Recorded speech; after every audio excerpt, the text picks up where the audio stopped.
In that parking lot, we were finally able to make communication with General Field. And in addition to that, obviously the first thing we did was contact the President of the United States, President Obama, who was woken up and told of the tragedy that was developing in Japan, as well as informing Secretary Clinton. So with that, we began the weeks and months that followed. And as Suzanne pointed out, it was the instruction of the President of the United States, President Obama, his words that said, do whatever we can possibly do to help our Japanese friends. And people ask me, was it because of the alliance that we had with Japan? The answer is no. It was because of the friendship and the deep respect that we developed over decades between our two peoples. And then I told the Japanese Ground Self-Defense Force, I said, hey, I can bring in 50,000 water bottles. And then we can put them on your trucks and we can deliver them to the local shelters. And they're like, great, we're short water, these shelters need the water, let's get it out there. And then when we got to these shelters, we delivered the water, and you know, the people were so receptive. It was amazing. And that little thing really showed that we were willing to take some of the pain to the Ground Self-Defense Force folks, or the entire self-defense force, and to the Tohoku team that was there.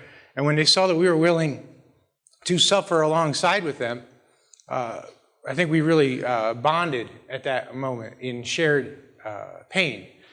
And I think that helped Colonel Koch and General Timberlake make some headway in the planning. I think that I'm not sure it's fair to say that the Japanese government was in the dark. I think that the information flow was changing constantly, was sometimes confusing, and experts disagreed on what that information meant.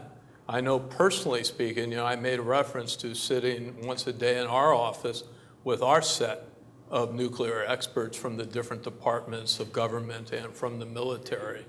And I will tell you, one of my challenges was sifting through that and finding where they agreed and where they disagreed, and when they disagreed, what was accurate and what was not accurate. On the 15th of March, the Special Operations Commander from down in Okinawa that had moved up came up to me and he said, I think we can open Sendai Airport. And I said, listen, I just was up at Sendai Airport with General Riki and Minister Kitazawa when we went up to visit General Kimazuka, and there is no way you're going to open Sendai Airport. It's underwater, it's partially destroyed, there's equipment and stuff everywhere. It's indescribable. It looked just like all those bad pictures we saw on the video that started this off. And this is a colonel, I was a 3-star general at the time, so those in the military understand that this is not a level playing field that we're talking. And I'm, you know, busy trying to figure out what the heck is going on and how we can help our Japanese friends. And here's a colonel who I had never met before. He says, no, I need you to listen to me. I've talked to my guys, and they have convinced me that if we go up there, we can recover Sendai Airport. And why this is important is Sendai, as everybody knows, is right in the middle of the disaster area. We didn't really have a way in and out of there. We were starting to do it from another airport that was too far away and across a mountain range. And so if we could actually open this up, it would help the recovery effort immensely, not to mention the morale boost it would give to that part of the region. And so he stood in front of me and argued with me until that 3-star general, me, finally said yes to a good idea. And I did. All I did was say yes to a good idea. They went up there. Within 2 days, they had 130s landing on there. It was controlled by combat controllers. They kind of gathered up the Japanese guys that were there that ran the airport. They went and talked to the mayor, talked to the prefecture government. They all said yes, and the effort to open Sendai Airport was born from that conversation and that decision, and ultimately they had commercial airliners there in less than a month. We I was very often asked, did U.S. forces come to open the airport because Japan Ground Self-Defense Force does not have such a capabilities? The answer to this question is no.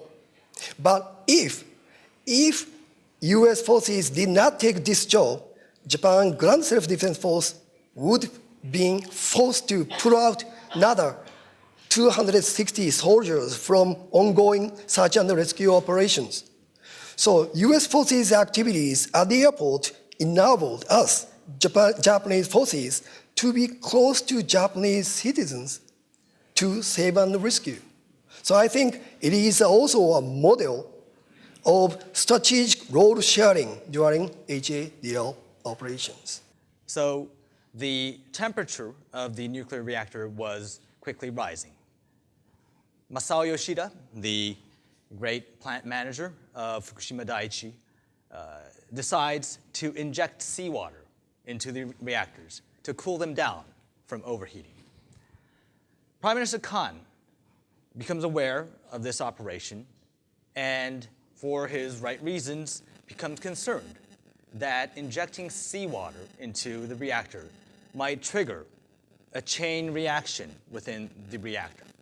Now, unfortunately, his science advisors at the moment were not able to convince him that the operation was safe. So the Kante decides that, okay, let's wait a minute. Let's wait until we convince Prime Minister Khan that this is safe. TEPCO gives orders back to Fukushima Daiichi to stop the seawater injection. Plant manager Yoshida receives those instructions, says that he understands, but gives secret instructions to his staff to continue the seawater injections. Now, a lot of us agree that had it not been for that bold decision, we could have lost very precious few hours in the cooling of the reactor, which could have led to a much, much worse disaster. So I think it's important for us to remember that we can learn from our lessons, we can make our rule books thicker and thicker, but there will always be room for a leadership decision, a decision under uncertainty, a decision beyond the rule books. Now, we've talked about different things of the challenges of communication, and obviously there were challenges during that period of time.